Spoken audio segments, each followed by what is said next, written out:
Selamat sore, kami dari kelompok 3 makalah statistik deskriptif yang membawakan judul Ukuran Gejala Pusat Data dikelompokkan. Dengan anggota saya, Lince Wida Maria, dan teman saya, Saudara Resnita Septiana. Puji syukur kita panjatkan kehadirat Tuhan Yang Maha Esa, sehingga penulis dapat menyelesaikan makalah ini. Sebagaimana ketentuan dari UBSI untuk mahasiswa menyusun makalah sebagai salah satu persyaratan UAS. Pendahuluan. Statistika adalah suatu kerangka teori dan metode-metode yang telah dikembangkan untuk melakukan pengumpulan, analisis, dan penulisan data sampel guna memperoleh kesimpulan-kesimpulan yang bermanfaat. Secara umum, kedudukan statistika memiliki beberapa manfaat antara lain. Yang pertama, menyajikan data secara ringkas dan jelas sehingga lebih mudah untuk dimengerti oleh para pengguna. Yang kedua, menunjukkan tren atau tendensi perkembangan suatu masalah. Yang ketiga, melakukan penarikan kesimpulan secara ilmiah.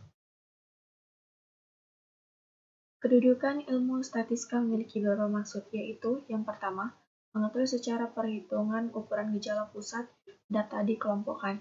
Yang kedua, memberikan suatu informasi dalam pengolahan data. Yang ketiga, membantu mempermudah penyajian data.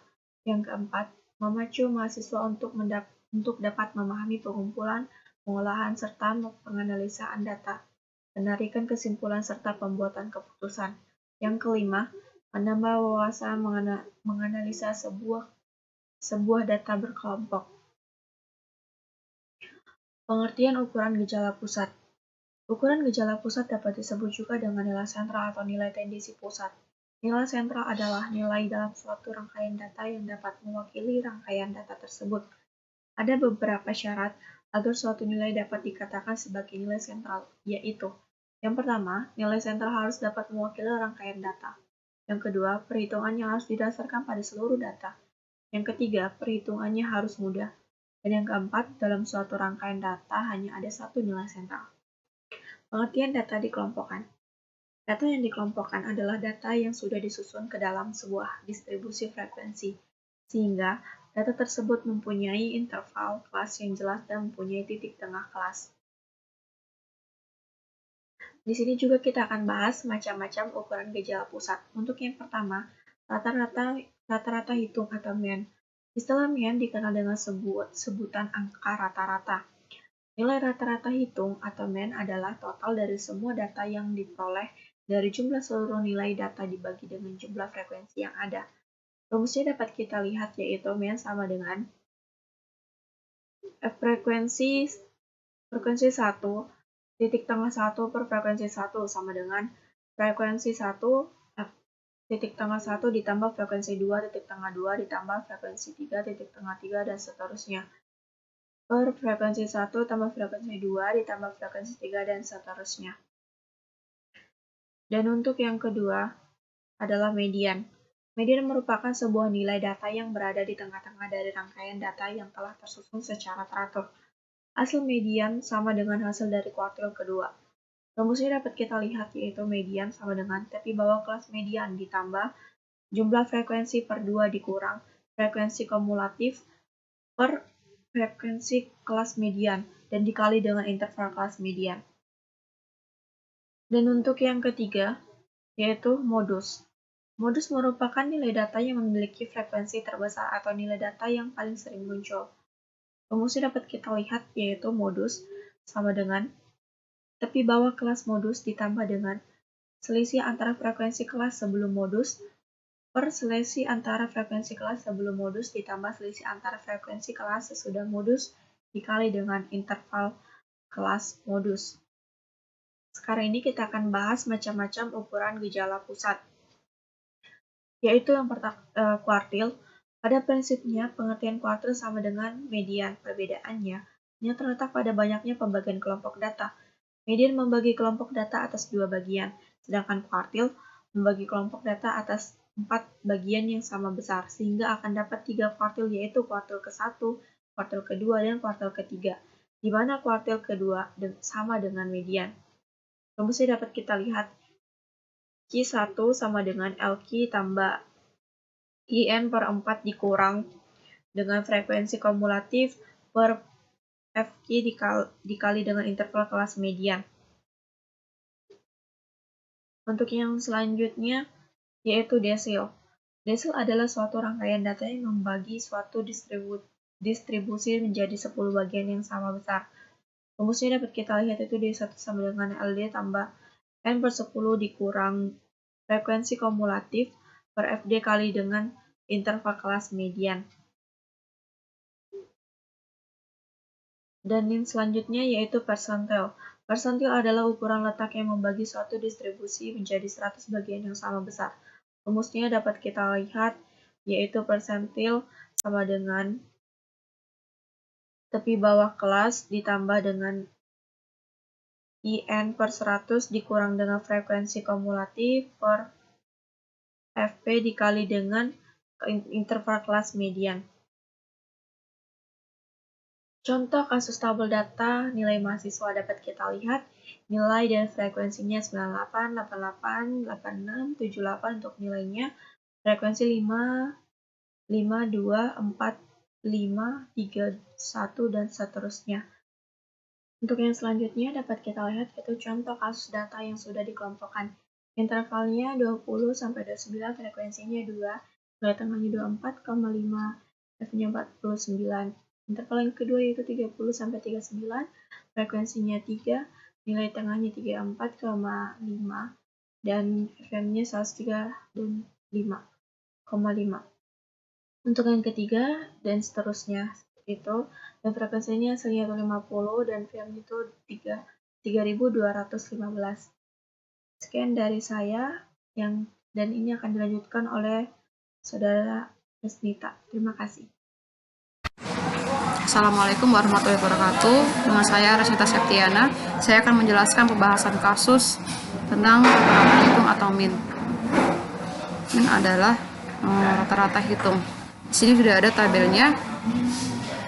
Untuk mencari min, yaitu ada sigma dari frekuensi dikali dengan nilai tengah dibagi dengan sigma frekuensi, di mana kita sudah ketahui yaitu intervalnya 20 sampai dengan 29 dengan frekuensi 2 dan 30 sampai dengan 39 dengan frekuensi 3 dan 40 sampai dengan 49 frekuensinya 6 dan seterusnya yang ada pada tabel. Nah, untuk menentukan nilai tengah yaitu interval dari 20 ditambah 29 dibagi 2, maka didapat nilai tengahnya 24,5 dan nilai tengah dari 30 tambah 39 dibagi 2 yaitu 34,5 dan seterusnya yang ada pada data tabel.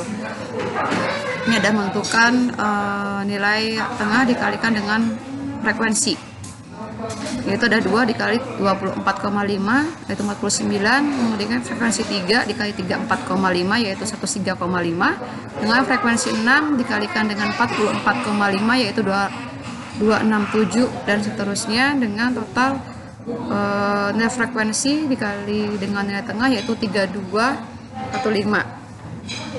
Nah, nilai minnya adalah ini ya, total dari F kali M dibagi dengan jumlah frekuensinya 3215 dibagi dengan 50 yaitu didapat hasil 64,3. Kemudian saya akan menjelaskan tentang pembahasan kasus yang kedua yaitu median.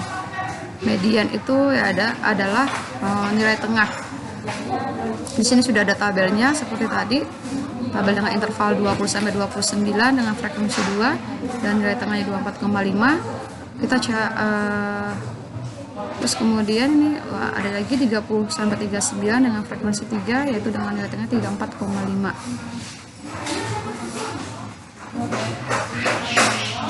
Dimana frekuensinya yaitu di sini maaf ya ini salah, yaitu harusnya 2.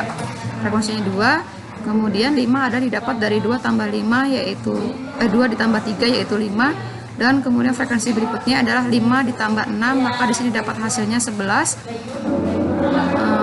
Frekuensi berikutnya yaitu 11 ditambah 9 yaitu 20 dan selanjutnya.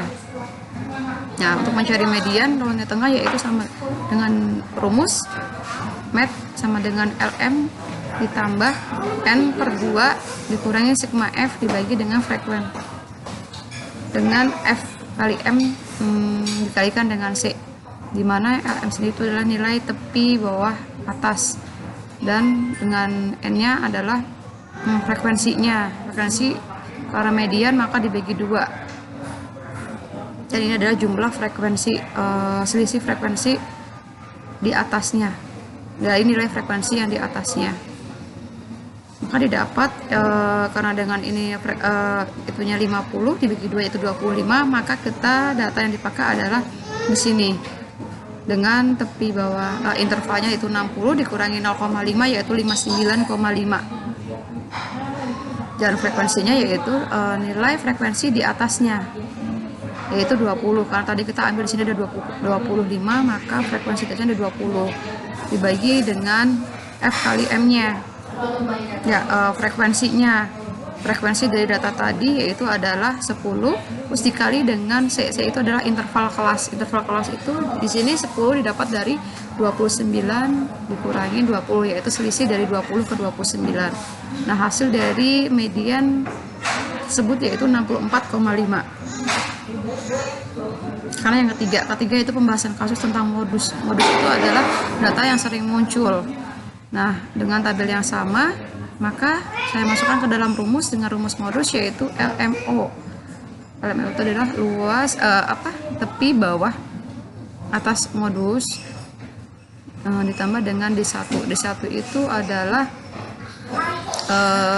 nilai ini ya, selisih nilai frekuensi di atasnya, dan di sini D1 ditambah D2. D2 itu adalah nilai selisih dengan frekuensi di bawahnya, di bawah dari data tabel tadi yang kita gunakan.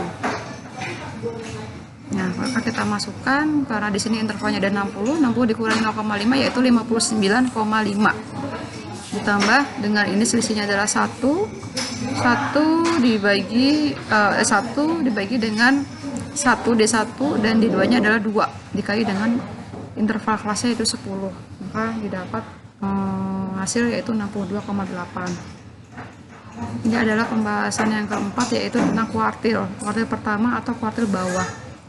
Dengan data tabel sama seperti tadi, kuartil itu yaitu sama ya seperti median, cuma untuk kuartil itu ada dibagi 4. Maka kita cari dulu dengan rumus seperti ini. Q1 itu sama dengan LQ ditambah dengan IN bagi 4 dikurangi sigma frekuensi dibagi dengan frekuensinya dikali dengan C, dimana LQ itu adalah tepi bawah kelas untuk si kuartilnya. Nah, kita cari dulu IN-nya. IN-nya itu yaitu 50 dibagi 4, 25. Maka karena 25 itu ada pada data tabel frekuensi 30. Nah, didapat intervalnya itu 60 dikurangi 0,5. Untuk IN-nya itu yaitu 50 dibagi 4 yaitu 12,5. Nah, 12,5 itu ada di sini di frekuensi 20 dengan interval 50, maka interval 50 dikurangin 0,5 yaitu 49,5. Dimana 49,5 ditambah dengan tadi ya kuartilnya yaitu IN-nya itu dibagi 4 itu 12,5 dikurangi dengan 11. 11 itu nilai frekuensi di atas yang digunakan tadi. Nah, 25 ini nilai frekuensi di atas adalah 11 dibagi dengan jumlah frekuensinya. Frekuensinya di sini adalah 9 dikali dengan 10. 10 itu adalah intervalnya, maka didapat hasil untuk kuartil 1 atau kuartil bawah yaitu adalah 51,9. Selanjutnya yaitu pembahasan kasus untuk contoh kuartil ketiga. Sebenarnya sama dengan rumus yang tadi, cuma kita ganti aja di sini dengan Q3. Q3 itu dimana adalah Q 3/4 dikali dengan N-nya 50. Jadi 3 kali 50 yaitu 150 bagi 4 yaitu 37,5 ya. Nah, 37,5 itu maka kita dapatkan ada di sini. Untuk tepi bawah kelasnya itu kita tentukan dengan interval 70 ya, dikurangi 0,5 maka didapat 69,5. 60,95 ditambah dengan 37,5 dikurangi dengan 30. Ini adalah interval frekuensi di atasnya yaitu 30 dibagi dengan jumlah frekuensi yang data yang kita pakai gunakan tadi. Dikalikan dengan C-nya itu 10 yaitu jumlah interval kelasnya. Nah, maka untuk kuartil ketiganya didapat hasil 78,9. Ini adalah desil. Pembahasan kasus yang ke-6 itu dengan desil per ke-1. Sama dengan yang lain, cuma kalau desil itu perbedaannya ada kita bagi 10. Kalau kuartil itu dibagi 4 dan di sini desil ada dibagi 10 dengan rumus yang sama ya, di mana LD di bawah kelas desil ditambah dengan IN dibagi 10 dikurangin sigma F-nya dibagi dengan frekuensi dari desil tersebut. Nah, kita cari dulu dari ini ya, IN-nya itu yaitu 50 dibagi 10, maka didapat adalah 5. Nah, untuk 5 sendiri kita gunakan dengan interval 30. Interval 30 dengan tepi bawah kelasnya yaitu dikurangi 0,5. Maka didapat LD-nya itu 29,5. Di sini ditambah dengan 5 dikurangi 2 bagi 3 dikali 10. Nah, hasil dari desil pertama yaitu 39,5. Selanjutnya yaitu pembahasan kasus tentang desil ke-7, sama seperti tadi, hanya kita ganti aja ya di sininya yaitu dengan desil ke-7, maka adalah IN-nya itu 7 kali N-nya 50, 350 dibagi dengan 10. Nah, hasilnya yaitu 75,8. Yang ke-8 yaitu pembahasan kasus tentang persentil. Persentil itu adalah data yang dibagi dengan 100. Nah, saya ambil contoh langsung ke persentil ke-40. Nah, rumusnya yaitu P40 sama dengan LP ditambah dengan IN per 100 dikurangin sigma F dibagi dengan frekuensi dikali dengan C, dimana LP-nya sendiri yaitu tepi bawah kelas persentil. Nah, kita harus cari dulu IN-nya. IN-nya di sini yaitu adalah dengan persentil ke-40, maka 40 dikali N. N-nya 50, 40 kali N yaitu 200 dibagi dengan 100, maka didapat 20 dikurangin dengan frekuensi di atasnya. Nah, di atasnya itu yaitu 11, maka kita kurangkan dengan 11 dan dibagi dengan jumlah frekuensinya. Frekuensi dari angka yang personal tadi itu 20, maka dibagi dengan 9 dan dikalikan dengan 10. 10 itu adalah C, yaitu interval kelas ya, interval kelas dari 20 ke 29 tadi. Didapatkanlah hasil persentil ke-40 yaitu 59,5. Menentukan ukuran statistik deskriptif menggunakan Excel. Nah, di Microsoft Excel itu sudah menyediakan fasilitas ya untuk mengolah data statistik, yaitu dengan memanfaatkan fungsi-fungsi statistik yang ada dan perintah analisis yang merupakan perintah tambahan atau add-ins, sehingga tidak ditampilkan pada menu utama Microsoft Excel. Nah, sebelum kita menggunakan perintah tersebut, langkah pertama yang kita aktifkan yaitu referensi toolsnya yang disediakan oleh Microsoft Excel, di mana langkahnya adalah sebagai berikut. Yang pertama yaitu aktifkan dulu program Microsoft Excel hingga terdapat worksheet yang kosong. Kemudian klik Office button Microsoft Excel yang berada di ujung kiri atas jendela utama. Dan kemudian yang ketiga yaitu klik menu option. Lalu ada sebuah kotak dialog Excel options yang akan ditampilkan, dan klik menu add-ins yang ada di jendela sebelah kiri dan klik analisis tools pack pada daftar aplikasi add-in. Selanjutnya yaitu kita klik tombol Go dan sebuah kotak dialog add-ins yang terdapat di tersebut. Terus berikan tanda cek pada kotak dialog analisis tadi. Kemudian kita klik tombol OK dan tunggu beberapa saat sampai instalasi selesai. Lalu dalam menu data akan muncul menu baru yang bila kita klik menginfotakan dialog, yaitu pilihan untuk melakukan kalkulasi statistika. Nah, menentukan ukuran statistik deskriptif menggunakan Excel. Beberapa langkah yang dapat dilakukan dalam melakukan analisis data tadi yaitu sebagai berikut. Yang pertama, dari menu utama Microsoft Excel, kita klik dulu menu data dan pilihan menu utama analisis. Kemudian kita pilih menu deskriptif statistik, lalu kita klik OK. Selanjutnya kita klik button pada input range dan masukkan data batas atas kelas ke dalam kolom input range dengan cara memblok data tersebut, yaitu kita memblok data yang tadi sudah kita buatkan di Excel.